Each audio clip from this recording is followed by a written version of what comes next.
제삿날 뺨 맞은 58세 아내, 3년 후 남편을 감옥에 보냈습니다. 이선자 30년간 박간의 종갓집 맏며느리로 살았습니다. 새벽 4시부터 밤늦게까지 시어머니 잔소리와 남편의 무시 속에서도 묵묵히 버텨왔죠. 그런데 제삿날 모든 친척들이 보는 앞에서 남편이 그녀를 때렸습니다. 30년을 이렇게 살아왔는데 선자는 그날 밤 집을 나갔습니다. 몇십만 원과 낡은 통장 하나만 들고 말이죠. 민식은 확신했습니다. 며칠 고생하면 기어서 돌아올 거야. 하지만 3년 후 상황은 완전히 뒤바뀌어 있었습니다. 과연 무슨 일이 있었던 걸까요? 선자는 어떻게 역전의 기회를 잡았을까요? 그리고 민식을 무너뜨린 숨겨진 동맹자는 누구였을까요? 지금부터 들려드릴 이야기는 복수가 아닌 정의의 승리입니다. 58세에 새 인생을 시작한 한 여성의 감동적인 이야기, 끝까지 지켜봐 주세요. 서울 북촌 한옥마을 깊숙한 곳, 기와지붕이 겹겹이 쌓인 골목길 끝에 자리한 박간의 종갓집에서는 오늘도 이른 새벽부터 분주한 하루가 시작됩니다. 시계가 새벽 4시를 가리킬 때 이선자는 이미 마당 한켠의 장독대 앞에 서 있었습니다.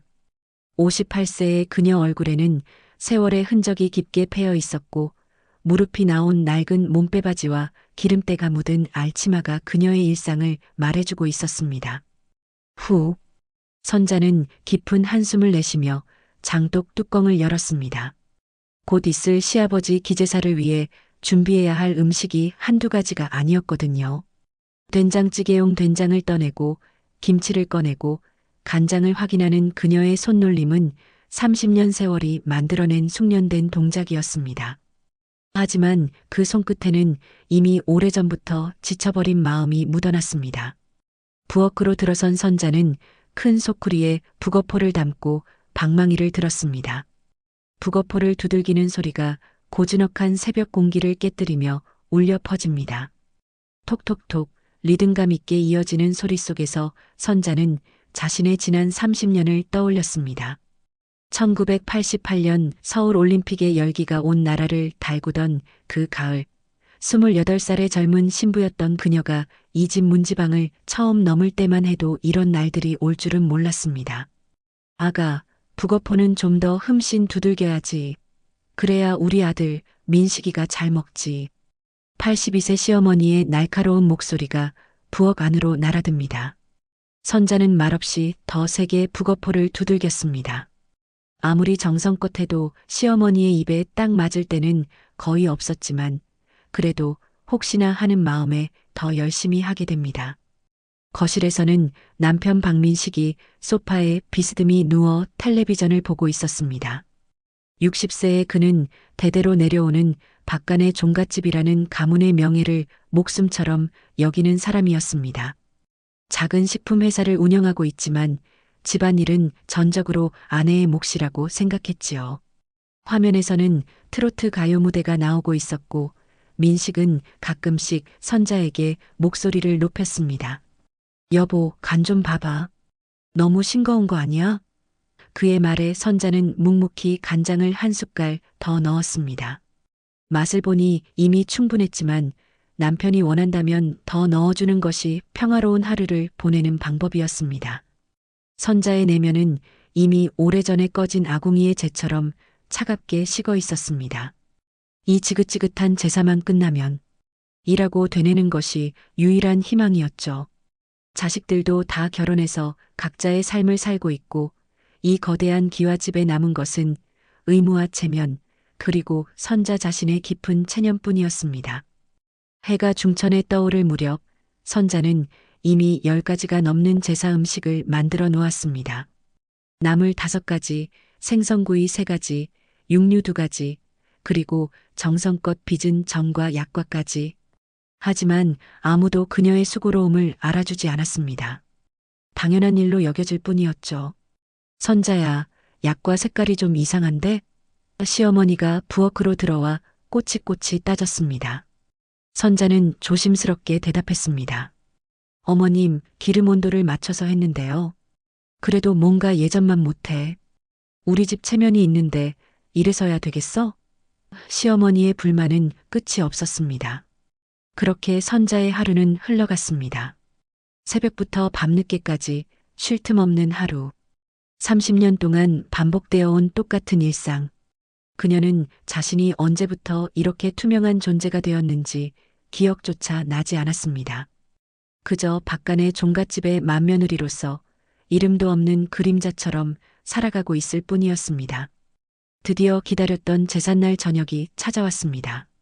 평소에는 고요하던 바깥의 종갓집이 돛대기 시장처럼 북적거렸습니다.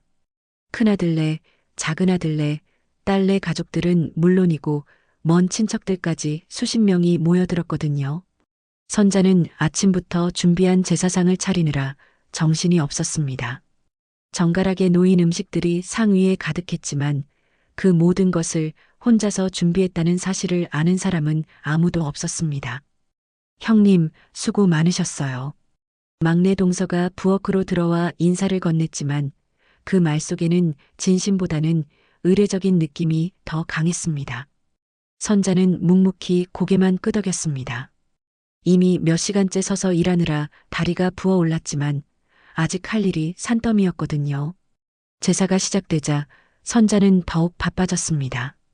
끊임없이 부엌과 안방을 오가며 음식을 나르고 어른들의 술잔을 채우고 아이들 밥그릇을 챙기는 일이 계속되었습니다.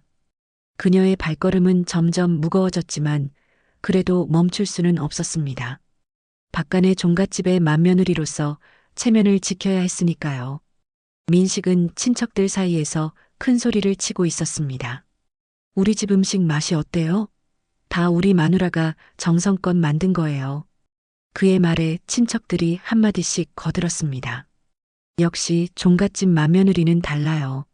손맛이 정말 좋네요. 하지만 정작 선자에게는 아무도 직접적인 칭찬을 건네지 않았습니다. 시간이 흘러 분위기가 무르익을 무렵 선자는 마지막으로 약과를 내왔습니다. 정성껏 만든 약과였지만 기름 온도 조절이 생각보다 어려웠던 모양입니다. 평소보다 조금 더 갈색빛이 돌았거든요. 선자는 괜찮을 거라고 생각했지만 막내 동서의 눈에는 그렇지 않았나 봅니다. 어머, 형님. 약과가 왜 이렇게 탔어요? 막내 동서가 약과를 집어들며 큰 소리로 말했습니다. 우리 아버님은 탄 거 정말 싫어하시는데요. 그 말이 떨어지자 순간 좌중이 조용해졌습니다. 모든 시선이 선자에게 집중되었고 그녀는 얼굴이 화끈거리는 것을 느꼈습니다.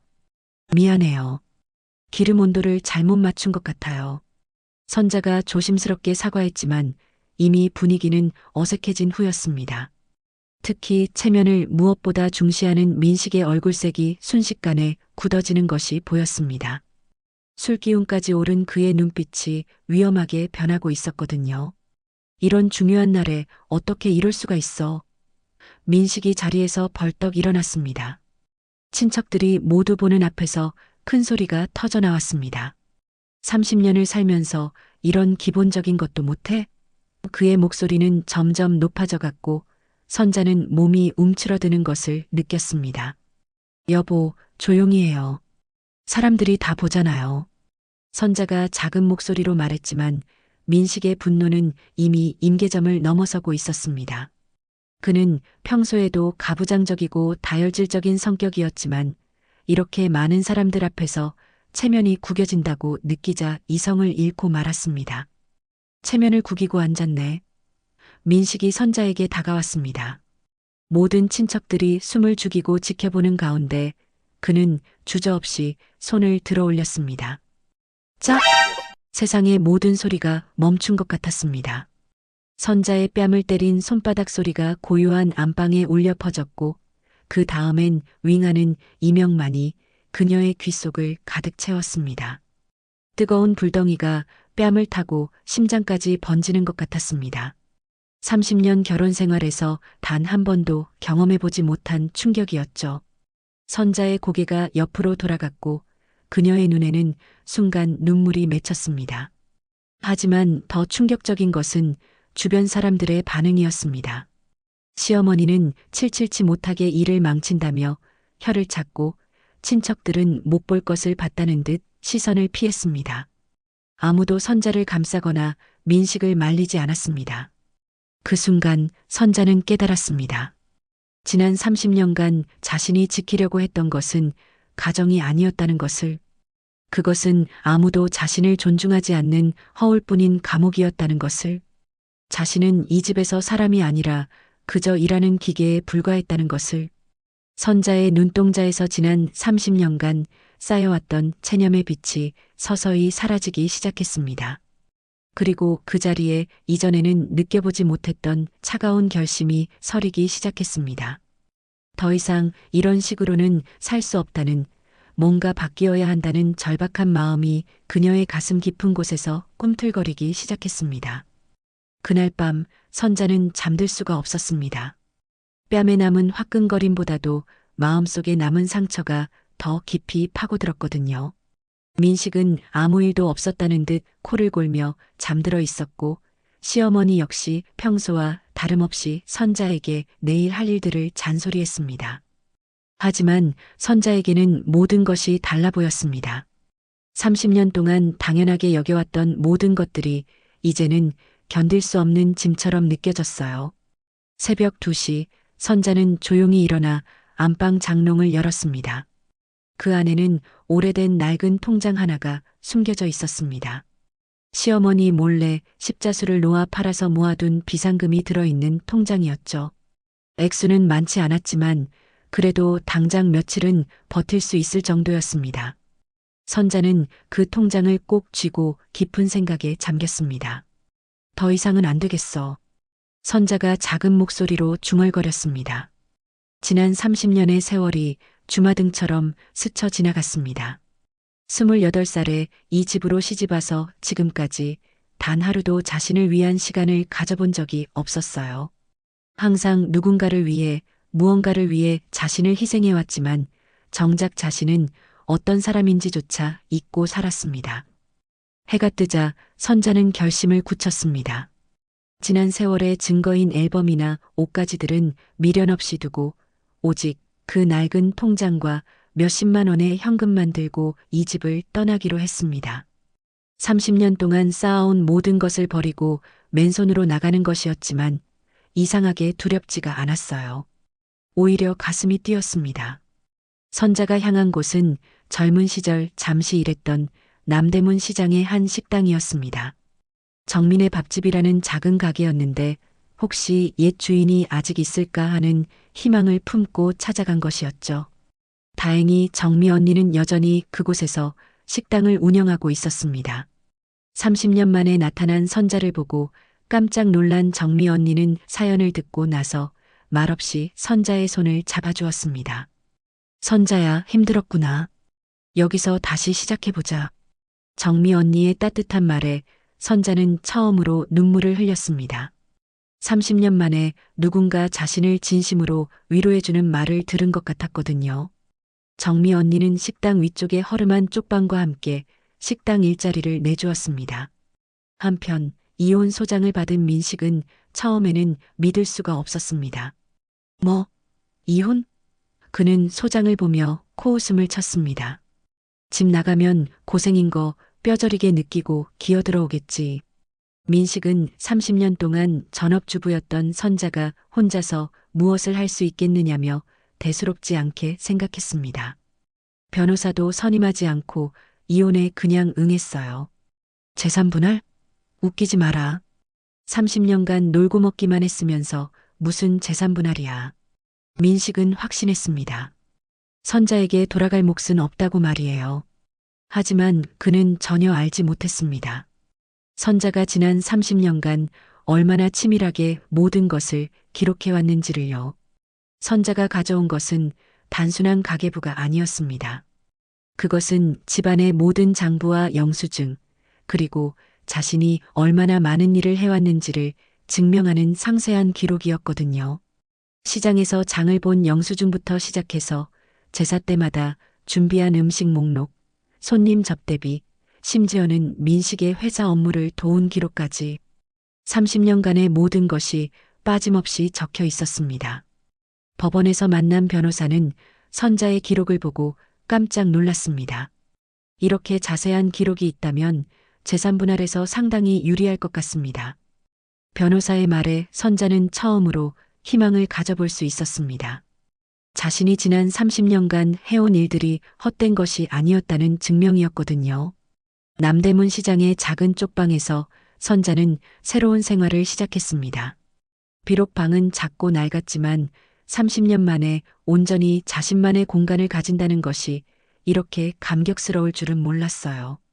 아침에 일어나서 누구를 위해 밥을 차려야 한다는 부담도 없고 시어머니의 잔소리를 들을 필요도 없었습니다. 식당 일은 생각보다 힘들지 않았습니다. 30년간 집안일을 해온 경험이 있어서 주방일이 손에 익었거든요. 오히려 손님들이 맛있다고 말해주는 것이 큰 기쁨이었습니다. 30년 동안 아무도 자신의 요리를 제대로 인정해주지 않았는데 이곳에서는 매일 칭찬을 들을 수 있었어요. 선자 씨 손맛이 정말 좋네요. 특히 이 김치찜은 어떻게 만드는 거예요? 단골 손님의 말에 선자는 부끄러운 듯 웃었습니다. 누군가 자신의 이름을 부르며 음식을 칭찬해 주는 것이 이렇게 뿌듯할 줄은 몰랐거든요. 서서히 선자는 자신감을 되찾기 시작했습니다. 바깥의 종갓집의 그늘에 가려져 있던 본래의 자신을 발견해 가고 있었어요. 비록 시작은 어려웠지만 이제 정말로 새로운 인생이 시작되고 있다는 희망이 마음속에 싹트기 시작했습니다. 법정 다툼은 선자가 예상했던 것보다 훨씬 더 치열하고 지리멸렬했습니다. 민식은 뒤늦게 사태의 심각성을 깨닫고 서울에서 손꼽히는 유명한 변호사를 고용했거든요. 그 변호사는 선자를 정신적으로 문제가 있는 아내로 몰아가는 전략을 썼습니다. 30년간 아무 문제 없이 살다가 갑자기 집을 나간 것 자체가 정상적이지 않다는 식으로 말이에요. 법정에서 선자는 여러 번 눈물을 흘려야 했습니다. 자신의 30년을 부정당하고 마치 자신이 잘못된 사람인 양 취급받는 것이 견디기 어려웠거든요. 하지만 포기할 수는 없었습니다. 이건 단순한 이혼 소송이 아니라 자신의 존재 가치를 증명하는 싸움이었으니까요. 그런 와중에도 선자는 남대문 시장의 식당에서 성실하게 일했습니다. 새벽 5시에 출근해서 밤 9시까지 쉬지 않고 일하는 그녀의 모습을 보며 정미 언니는 안쓰러워했습니다. 선자야, 너무 무리하지 마. 몸이 첫째야. 하지만 선자에게는 일하는 것이 오히려 위안이었습니다. 바쁘게 움직이고 있으면 복잡한 생각을 할 시간이 없었거든요. 어느 날 점심시간 평소와 다른 손님이 식당에 들어왔습니다. 정장을 입은 중년 여성이었는데 음식을 주문하더니 유심히 선자의 요리를 관찰했어요. 선자는 평소처럼 정성껏 밑반찬을 준비했습니다. 특히 묵은지로 만든 김치찜은 그녀만의 비법이 담긴 특별한 요리였죠. 시행착오를 겪으며 완성한 레시피였습니다.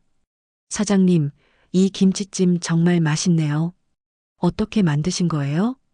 그 여성이 정미 언니에게 물었습니다. 아, 그건 우리 선자가 만든 거예요. 손맛이 정말 좋죠? 정미 언니가 자랑스럽게 대답했습니다. 그때 선자는 그 여성이 단순한 손님이 아니라는 것을 직감했어요. 뭔가 다른 목적이 있어 보였거든요. 며칠 후 놀라운 일이 일어났습니다.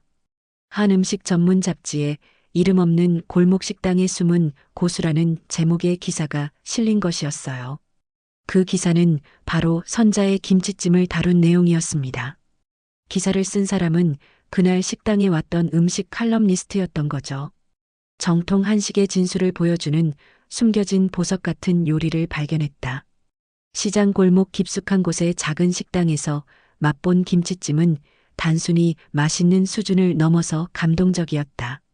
오랜 세월 축적된 경험과 정성이 만들어낸 진짜 집밥의 맛이었다. 기사는 선자의 요리를 극찬했습니다. 기사가 나간 후 식당에는 변화가 찾아왔습니다. 평소보다 훨씬 많은 손님들이 찾아왔고 특히 선자의 김치찜을 맛보려는 사람들이 줄을 섰어요. 정말 기사에서 본 그 맛이네요. 어떻게 이런 맛을 낼 수 있어요? 손님들의 칭찬이 이어졌습니다. 선자는 처음으로 자신의 능력에 대해 자신감을 가지기 시작했습니다. 30년간 당연하게 여겨왔던 자신의 요리 솜씨가 실제로는 특별한 것이었다는 걸 깨달았거든요. 그동안 아무도 제대로 인정해주지 않았을 뿐이었어요.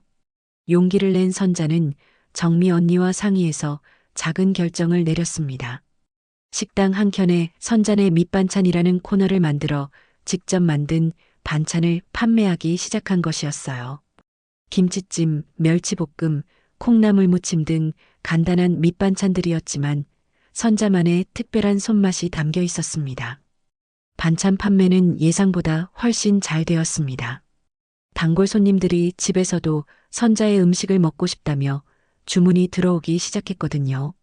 하루에 몇 개씩 팔리던 것이 일주일 만에 수십 개씩 팔리게 되었습니다. 바로 그때였습니다. 선자 앞에 예상치 못한 인물이 나타났어요. 우아한 옷차림에 45세 정도 되어 보이는 여성이었는데 세련된 외모와는 달리 눈빛에는 차가운 무언가가 느껴졌습니다. 선자 씨가 맞으시죠? 제가 오유라입니다. 오유라, 그 이름을 들은 순간 선자는 직감적으로 알 수 있었습니다. 이 여성이 바로 민식의 내연녀라는 것을요.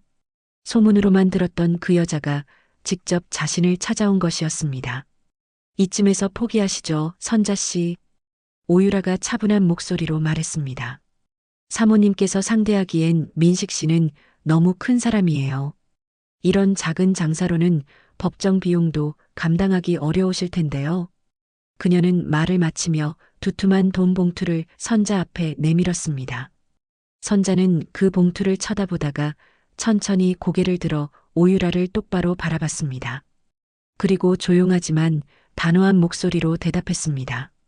내 인생가 당신이 매기지 마세요.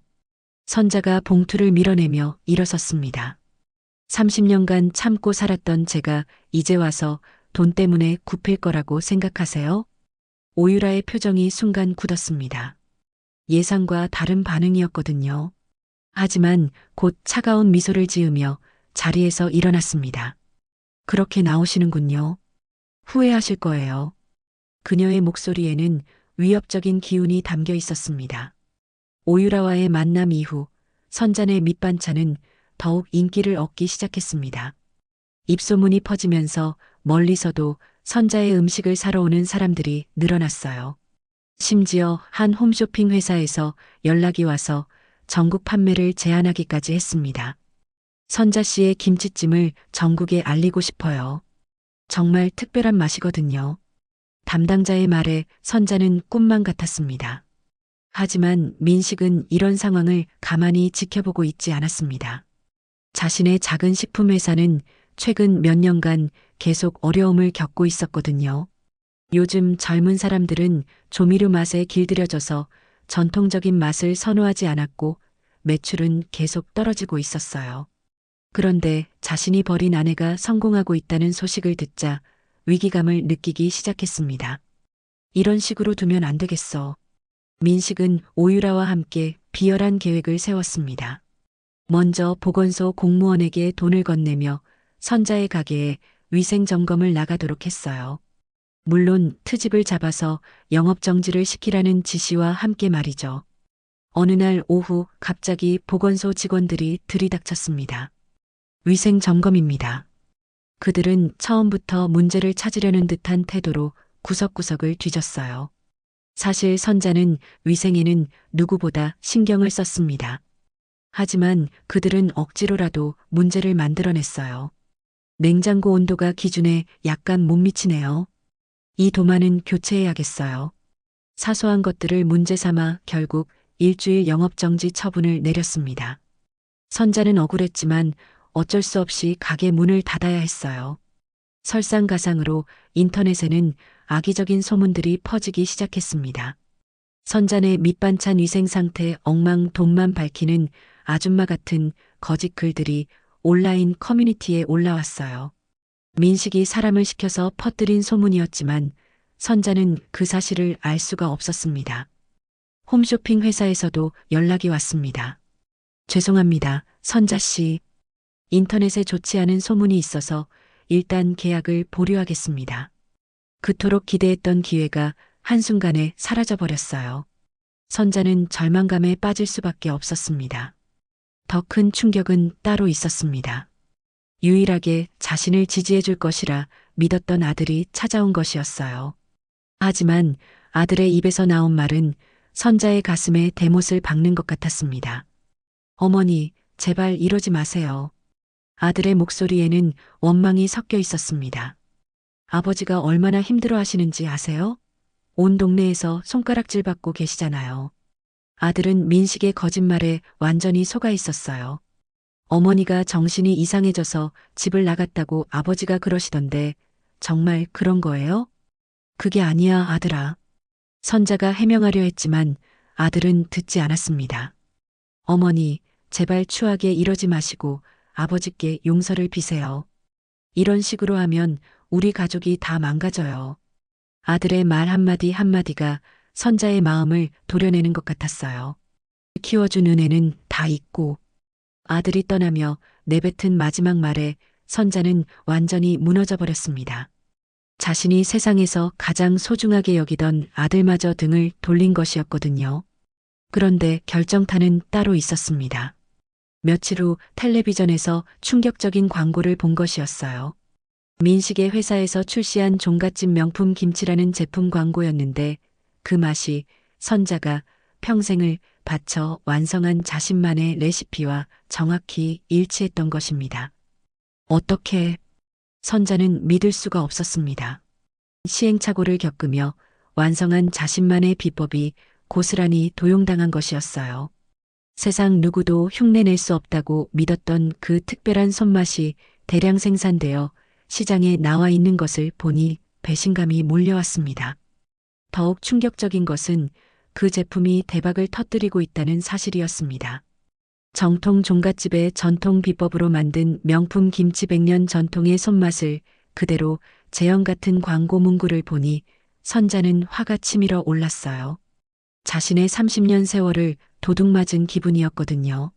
선자는 누가 자신의 레시피를 훔쳐서 민식에게 넘겼는지 궁금했지만 알 수가 없었습니다. 자신을 믿고 레시피를 알려준 사람은 정미 언니뿐이었는데 그 사람이 배신할 리는 없었거든요. 그렇다면 도대체 누가? 선자는 완전히 절망의 나락으로 떨어졌습니다. 법정 싸움에서는 계속 밀리고 있고 가게는 망했고 아들까지 등을 돌렸는데 이제는 자신의 평생 노하우마저 도둑맞았어요. 세상 모든 것이 자신에게 등을 돌린 것 같았습니다. 이제 정말 끝인가? 선자는 작은 쪽방에 앉아서 한참을 울었습니다. 참아왔던 모든 눈물이 한꺼번에 쏟아져 나오는 것 같았어요. 이렇게 모든 것을 잃고 나니 처음 이 집을 나왔을 때의 용기와 희망이 다 헛된 것처럼 느껴졌습니다. 창밖으로는 비가 내리고 있었고 선자의 마음도 그 빗속처럼 차갑고 어둡게 젖어갔습니다. 하지만 그녀는 아직 몰랐어요. 이 모든 시련 뒤에 숨겨진 진실과 곧 찾아올 예상치 못한 반전이 기다리고 있다는 것을 말이죠. 모든 것을 포기하고 싶었던 그날 밤 선자는 작은 쪽방에서 텔레비전도 끄고 그저 멍하니 앉아 있었습니다. 창밖으로는 여전히 비가 내리고 있었고 빗소리만이 적막한 방 안을 채우고 있었어요. 그때 누군가 문을 두드리는 소리가 들렸습니다. 이 늦은 시간에 누가 찾아온 걸까요? 문을 열어보니 의외의 인물이 서 있었습니다. 바로 민식의 내연녀 오유라였어요.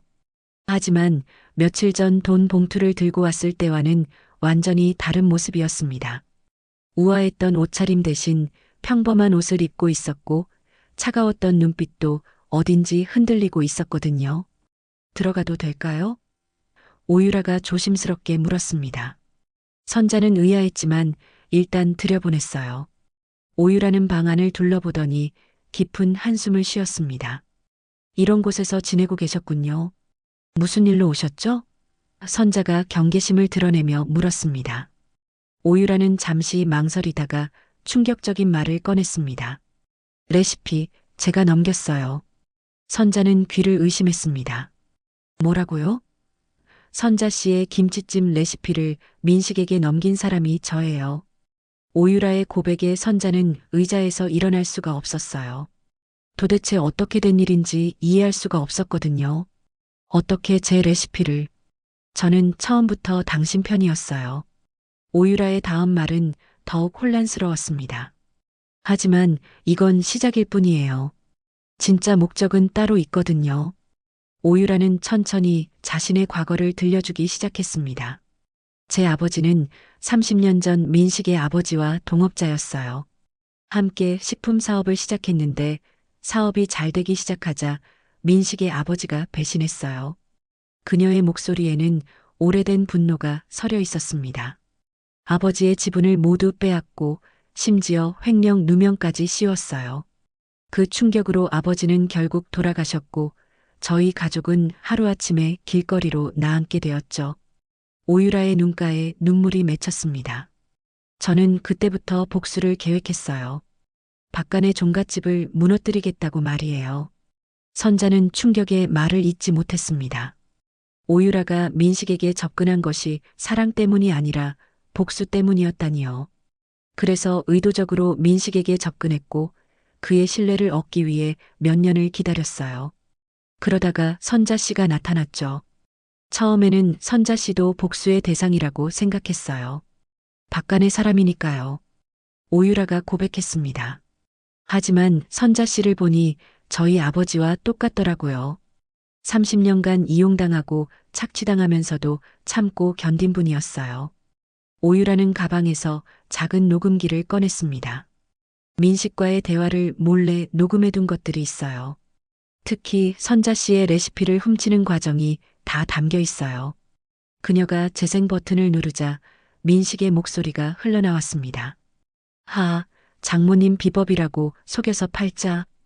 원조는 무슨 그냥 늙은 마누라 손맛이지. 민식이 비웃는 목소리가 또렷하게 들렸어요. 소비자들은 스토리에 약해. 100년 전통 비법이라고 하면 다들 믿고 사잖아.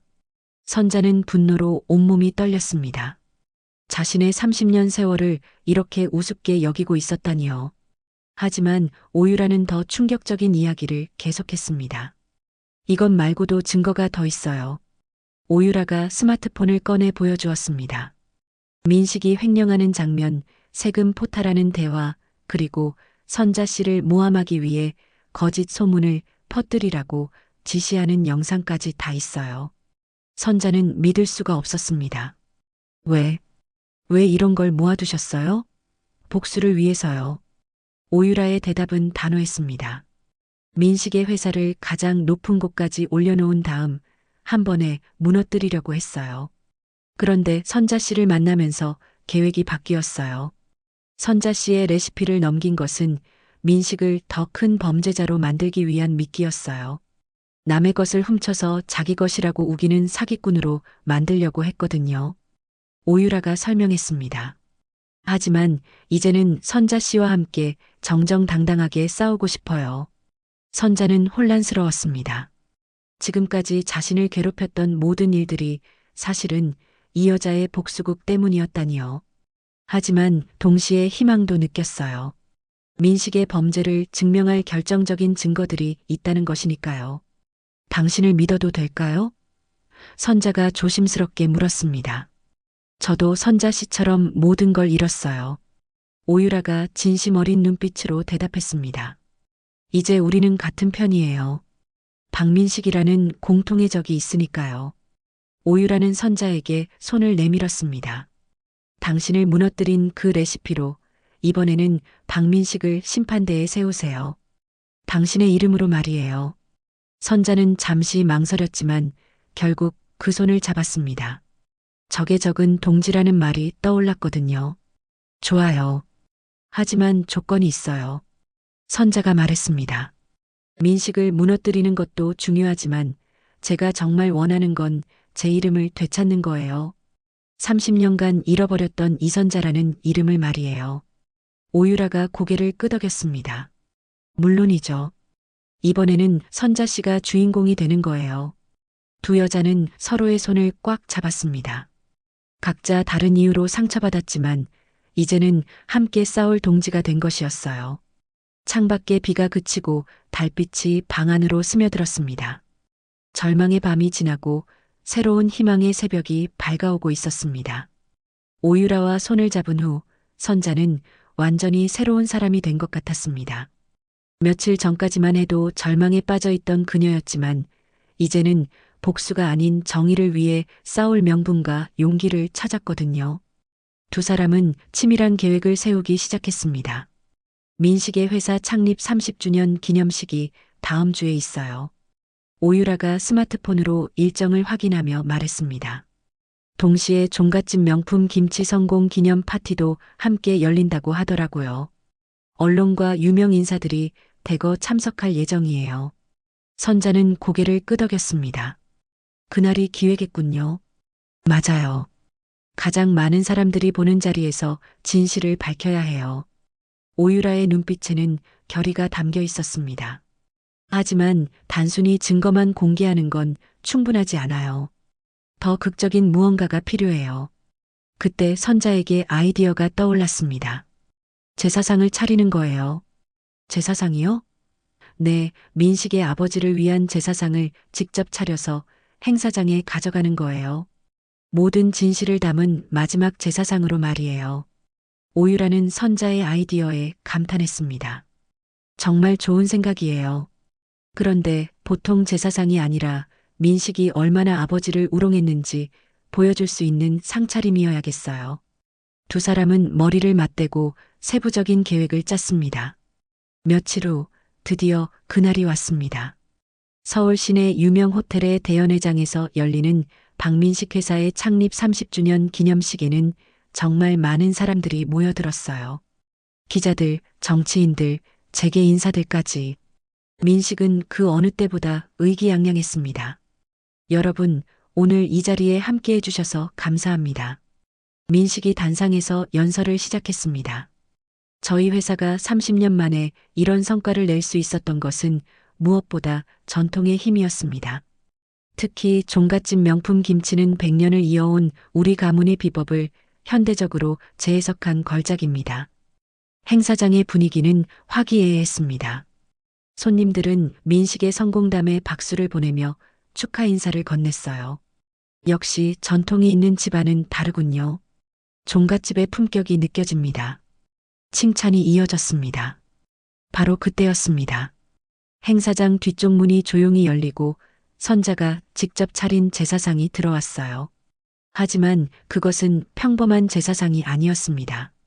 흰 보자기로 덮인 상 위에는 민식이 가장 좋아했다고 늘 자랑하던 북어포 대신 그가 가장 싫어했던 가지나물이 올려져 있었거든요. 행사장이 술렁이기 시작했습니다. 저게 뭐죠? 제사상인가요? 사람들이 웅성거리는 가운데 선자가 천천히 앞으로 걸어 나왔습니다. 30년 만에 정말 당당한 모습이었어요. 더 이상 박간의 종갓집의 그늘에 숨어 있는 며느리가 아니라 이선자라는 한 사람으로서 말이죠. 박민식 씨, 선자가 마이크를 잡고 담담하게 말했습니다. 당신은 당신 아버지가 뭘 좋아하셨는지도 모르시죠? 행사장이 조용해졌습니다. 모든 시선이 선자에게 집중되었어요. 30년을 함께 살면서 단 한 번도 제사 준비를 도와본 적 없으면서 어떻게 전통을 운운할 수 있으세요? 선자의 목소리는 조용했지만 또렷했습니다. 당신이 자랑하는 그 손맛, 그건 제 30년 세월의 피눈물입니다. 민식의 얼굴이 새하얗게 변했습니다. 당신 지금 뭐 하는 거야? 하지만 선자는 멈추지 않았습니다. 이분들께 진실을 알려드리는 거예요. 당신이 얼마나 비열한 사람인지 말이에요. 그 순간 행사장 대형 스크린에 오유라가 준비한 영상이 재생되기 시작했습니다. 민식이 선자를 모독하며 웃는 모습, 레시피를 훔치는 과정, 그리고 가장 충격적인 장면이 나타났어요. 장모님 비법이라고 속여서 팔자. 원조는 무슨 그냥 늙은 마누라 손맛이지. 스크린에서 민식의 목소리가 크게 울려 퍼졌습니다. 소비자들은 바보야. 전통이라는 말만 들으면 다 믿으니까. 행사장은 순식간에 아수라장이 되었습니다. 이게 사실인가요? 정말 부인 것을 훔친 거예요? 기자들이 카메라를 들이대기 시작했고 플래시가 터져 나왔어요. 민식은 당황해서 어쩔 줄 몰라 했습니다. 거짓말이야. 조작된 거라고. 민식이 변명했지만 이미 늦었습니다. 오유라가 준비한 증거들이 계속 공개되고 있었거든요. 횡령 장면, 세금 포탈 대화, 선자를 모함하기 위한 거짓 소문 유포 지시까지. 박민식 대표, 이에 대해 어떻게 생각하십니까? 기자들의 질문이 쏟아졌지만 민식은 대답할 수가 없었어요.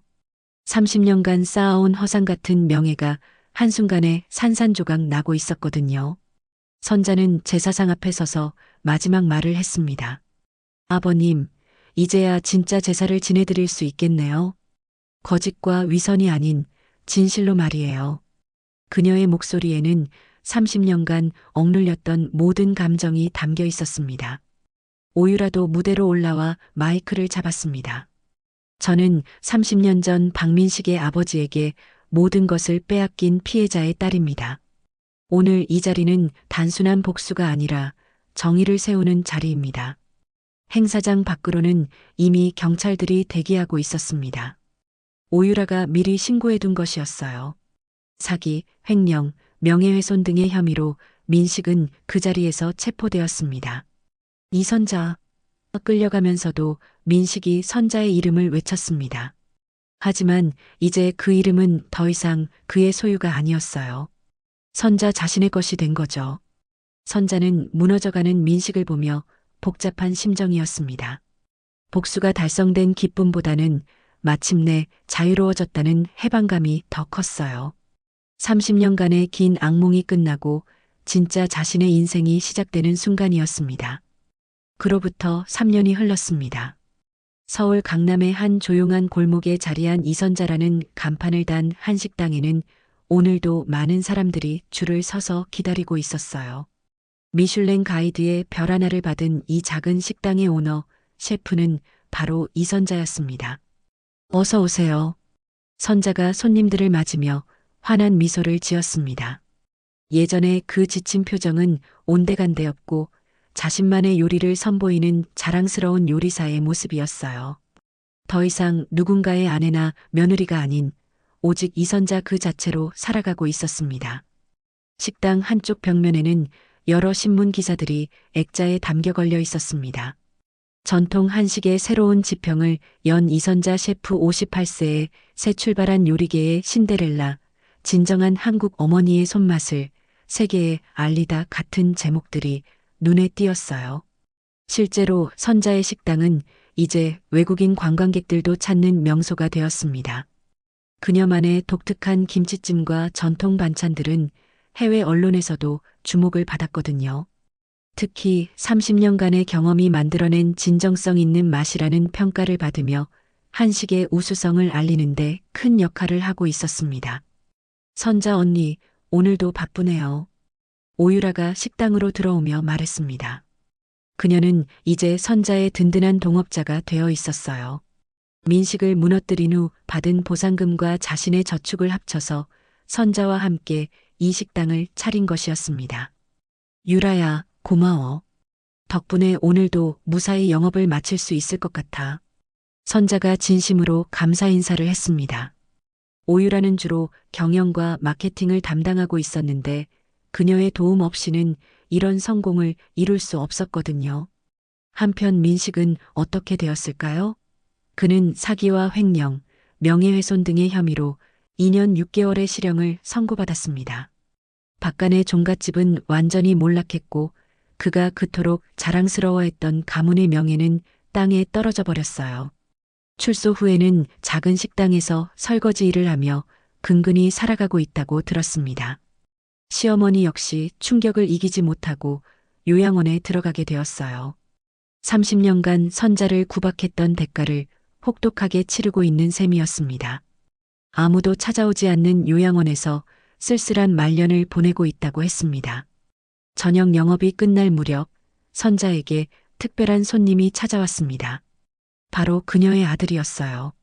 3년 전 등을 돌렸던 그 아들이 쭈뼛거리며 식당 문을 열고 들어온 것이었습니다.